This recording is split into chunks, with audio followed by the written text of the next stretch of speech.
Hello everyone! In the previous video I was talking about the places outside of the official Chernobyl zone, which are however contaminated by radiation from the Chernobyl catastrophe.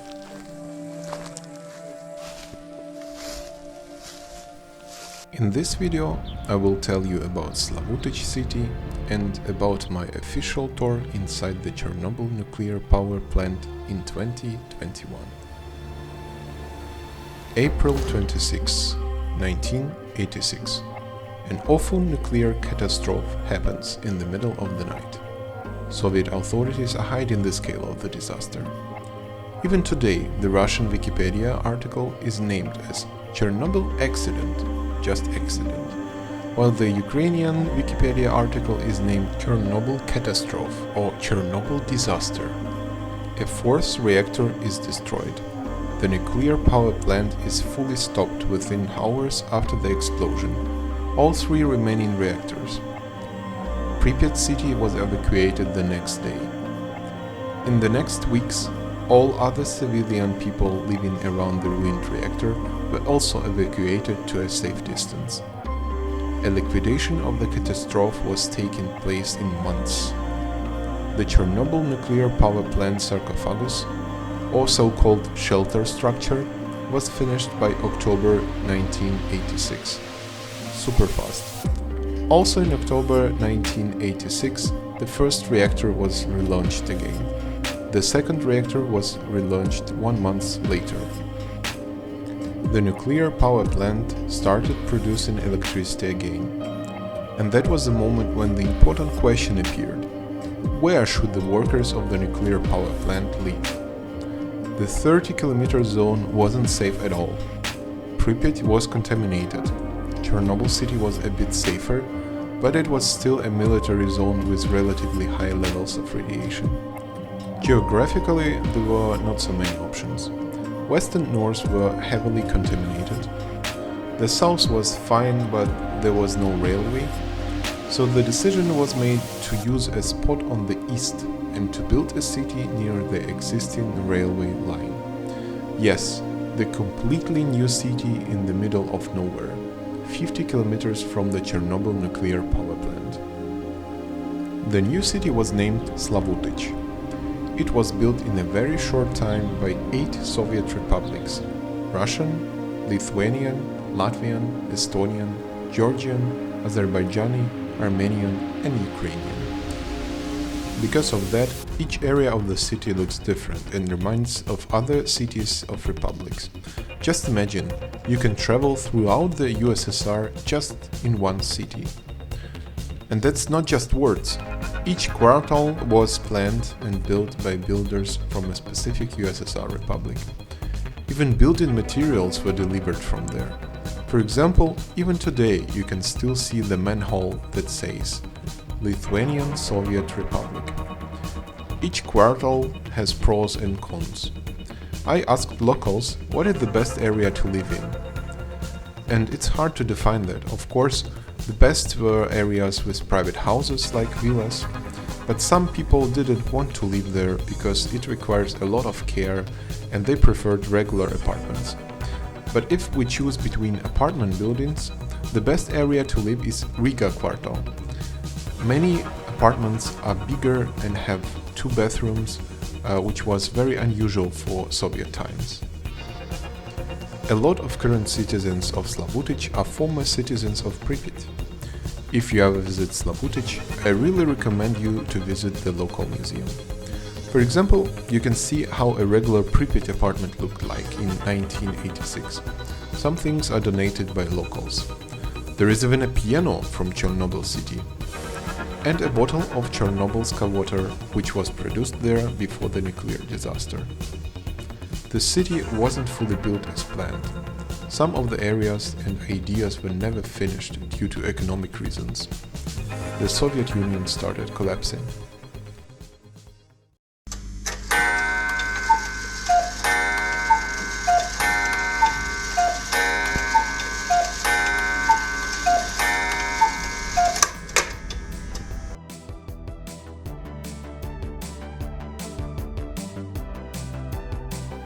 Before the full-scale war, All Chernobyl workers used a special regional train to get to the nuclear power plant.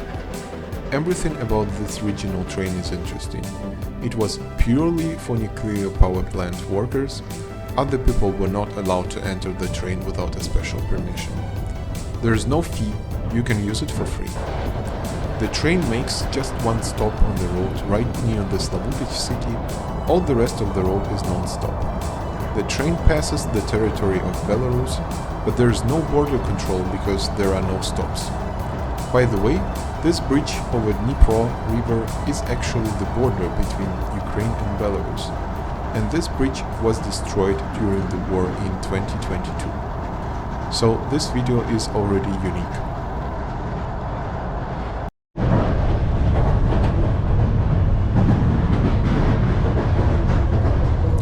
By the way, some years ago there was another regional train that was going this way, which was used by the civilians. And this regional train crossed the border of Ukraine and had one last stop in Belarus, in Yolcha. Many local Belarusians used it to get to Chernigiv city, where they went shopping. The unique thing about this is that this railway station, Yolcha, is Ukrainian, and the only Ukrainian railway station that is located abroad, in Belarus. In 1986 and upcoming years, the area around the ruined reactor was heavily contaminated by radiation. Because of that, there was no direct train between Chernobyl nuclear power plant and Slavutich. There were two trains that had a middle stop in Belarus, and people changed from one train to another with additional checks for contamination. This stop is now abandoned and can be seen when the train passes the area. At some point, the Chernobyl nuclear power plant can be seen from the train. On the other side of the train, you can also see the abandoned Pripyat. And I would say this altogether creates a very scary feeling, not comparable to what you feel when you arrive there by bus. The end stop, Semihody, is just 100 meters from the ruined reactor, and the platform has been covered by metal since the times of the nuclear catastrophe to protect people from the radioactive contamination.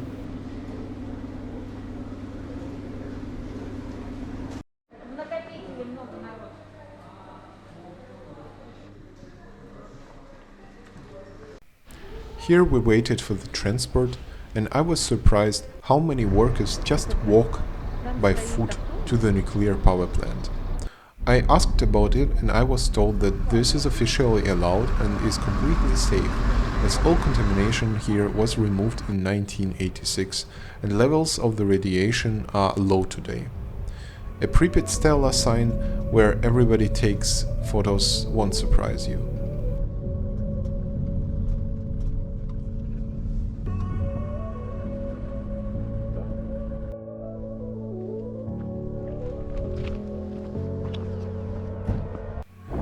But what about a special place that is usually not visited by tourists?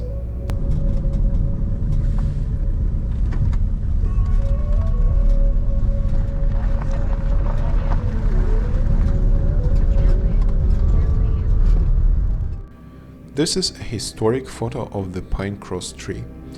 This tree was infamous. Soviet partisans were hanged here by Nazi Germans in times of World War II. After the explosion of the fourth reactor, this area was heavily contaminated and is known as Red Forest due to the color of the dead trees. Later, the complete forest was buried except this trident tree. In the 90s, lightning hit the tree. After that, the tree was cut down. Some sources on the internet say that it's laying somewhere near the village Novoshepelichi. And that's exactly the place where it was growing before.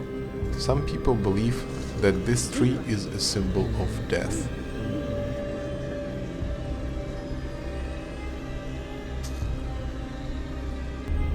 And now we are on the way to the observation deck.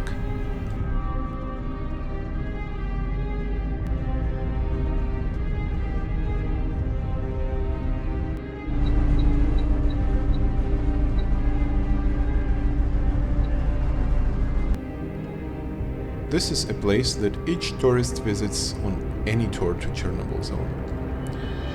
That's a video from 2012, and actually that's how it looked like from the end of 1986 till the end of 2016.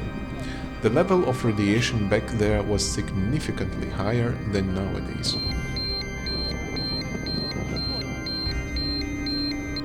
In November 2016, a new safe confinement was moved into place. Since then, the level of the radiation has become 3-4 times lower. Some sources say even 10 times.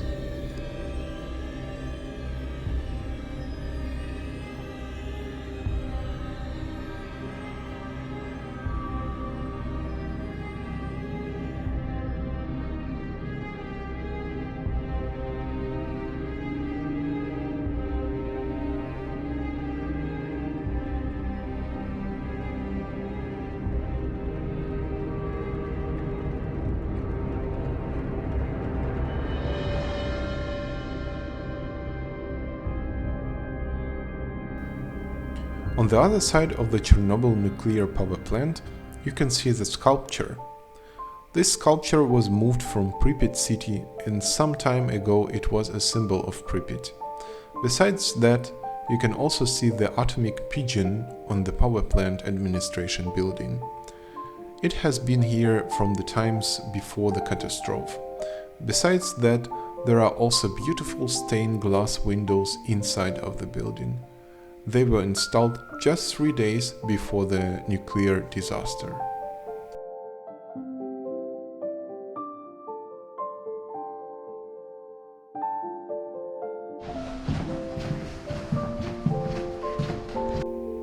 Underground bunker. This is a historical place where important meetings took place after the disaster. Even in times when the reactor 4 wasn't covered, levels of radiation here were safe. Also today, the level of radiation here is normal, just the same as in Kiev or any other city of Europe. Unfortunately, this place also became historical in 2022, because that's where captured Ukrainian National Guardsmen were kept when the Chernobyl nuclear power plant was occupied by Russians. Some of them remain captive by Russia even today. Central control room of the Chernobyl nuclear power plant. This one is operational nowadays, even when the nuclear power plant is closed. For example, electricity is distributed here in the energy system of Ukraine.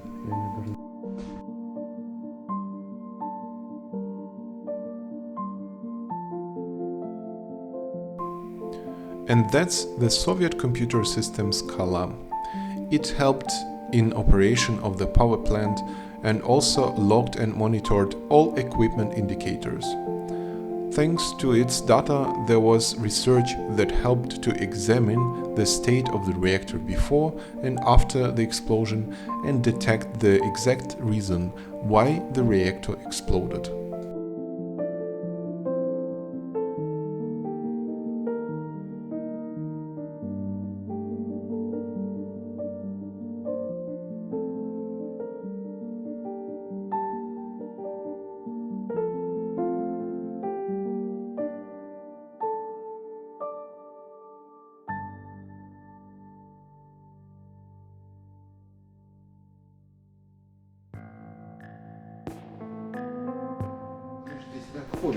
So-called Golden Corridor, 800 meters long. It connected all 4 control units of 4 reactors. After the Chernobyl disaster, the level of the radiation here was fatal.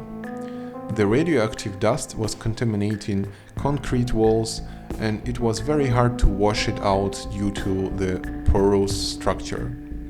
At some point, the metal sheets covered the walls, which made the decontamination task easier.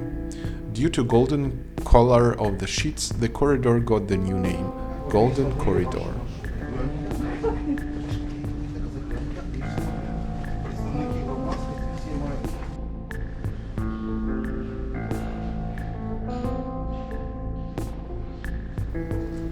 And that's the control unit of reactor number 3. It looks absolutely the same as the control unit of the force reactor, so you can get a clear understanding on how it looked before.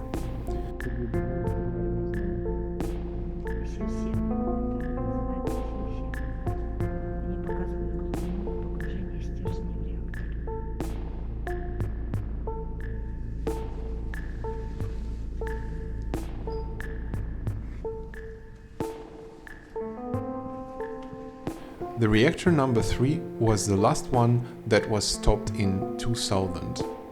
Many workers of the Chernobyl nuclear power plant still think that this was a very wrong decision to stop the power plant. And probably they are right. На виконання рішення України і міжнародних зобов'язань нашої держави наказую розпочати роботи по остаточному виведенню з експлуатації третього блока Чернобыльской атомной станции. Начальник смены Личищев. Произвести окончательный останов энергоблока номер 3 Чернобыльской АЭС в соответствии с технологическим регламентом и инструкциями. Вас понял. Произвести окончательную остановку третьего блока Чернобыльской АЭС в соответствии с технологическим регламентом и эксплуатационными инструкциями. Правильно, выполняйте. Принято. Внимание, блочный щит. Виур баштовой. Заглушить реактор ключом АЗ-5. Команду понял. Заглушить реактор ключом аварийной защиты 5. Выполняйте. Понял. Приступаю. Внимание на блочном. Приступаю к заглушению реактора ключом аварийной защиты 5.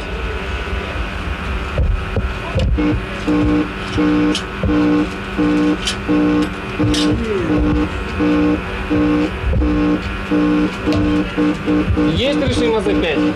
Все стержни идут в зону.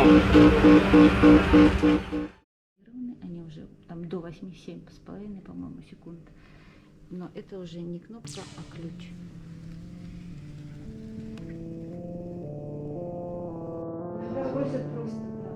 Мы поснимаем, ты рассказываешь, видишь, что ему неинтересно, вопросы не задает, и все, он снимает, селфи, вау-вау.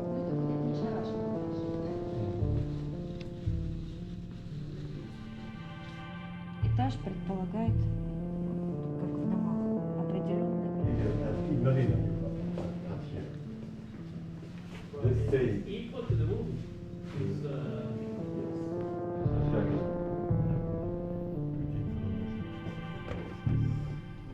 Ну, каждая смена по 200 человек почти.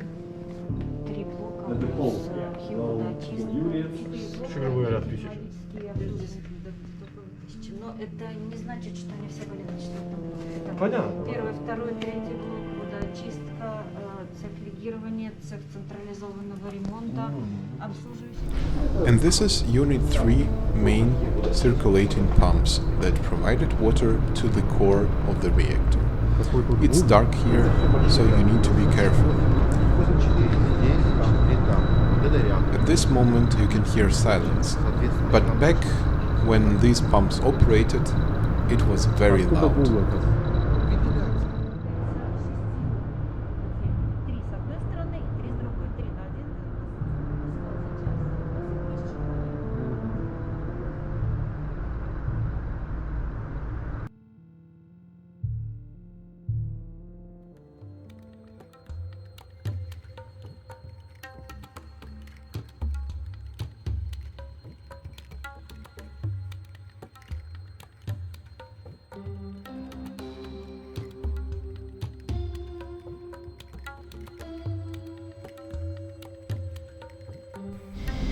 And this is the top of the reactor number 3 itself, an absolute copy of the ruined reactor number 4.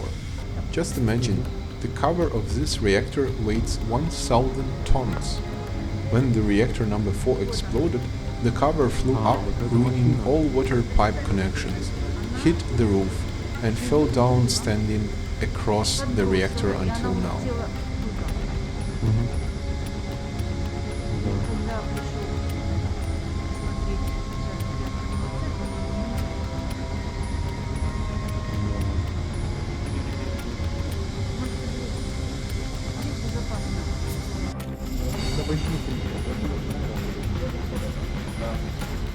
On the opposite side of the room there's a storage of spent nuclear fuel, and the level of the radiation is higher than in other places around. I asked if there is still any fuel, and the answer is no. No more fuel here except the one in the ruined reactor right behind the wall.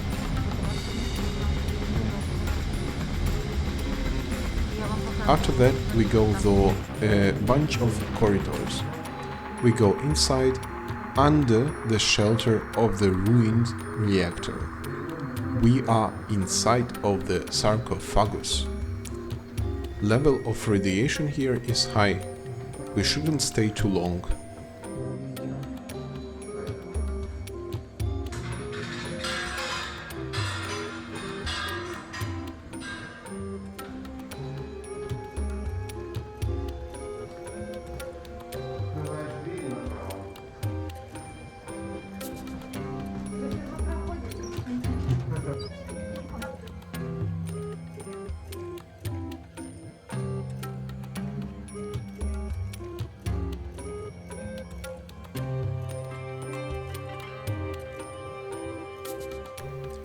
This is how the force control unit looks like. The control unit of the force ruined reactor. Even in the mask you feel a very specific smell of the liquids that glue and decontaminate that radioactive dust. This scares me, as I thought that FFP3 mask filters dust better. A lot of equipment was removed and decontaminated, and you just see empty holes. Some equipment was even reused later. Правильно, потому что это все индикаторы световые были, информационное табло. Поэтому это как лампочки с заглушкой. Что такое пульт управления? Это вся информация в него стекается. Соответственно, это большая масса кабелей. Pay attention to a wall that is so close to the control unit. It's not the original one. This one was built after the explosion as an additional safety measure. Где вы стояли, блочный щит, панель управления блоком. Панель управления блоком. Честно говоря, какая-то страшная тишина. Здесь помещение.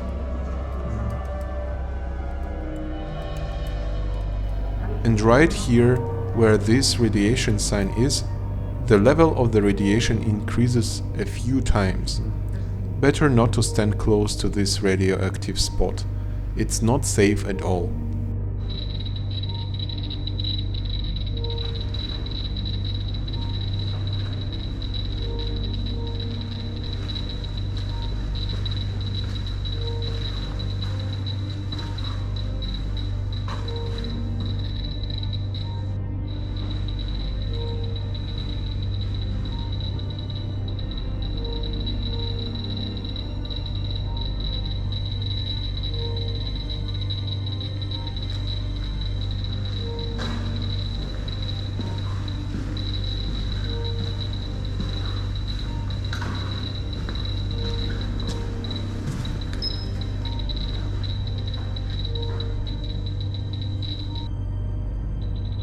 Я вам рассказывала, были залиты все корпуса, кабельные каналы, все залиты водой, а кабельные каналы они нигде не замкнуты, поэтому они могли привести к аварийным ситуациям на любом из трех действующих, работающих на момент.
We go further.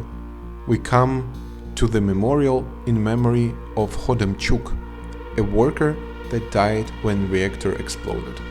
His body was never found, and the reactor is his tomb. The ruined reactor is right behind the wall.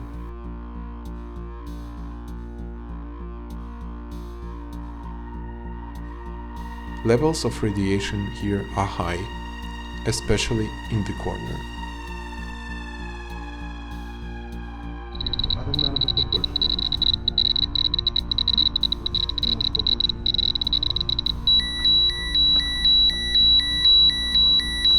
Ну, оно так и осталось примерно. Просто у меня лимит. Длинный коридор,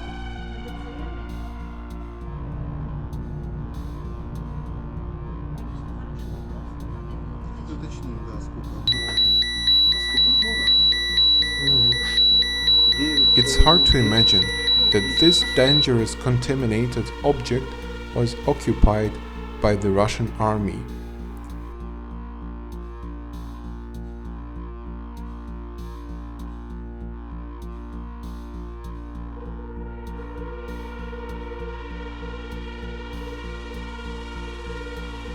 What was the purpose of this? And why didn't Russian leaders think about possible consequences of this action? Questions without answers.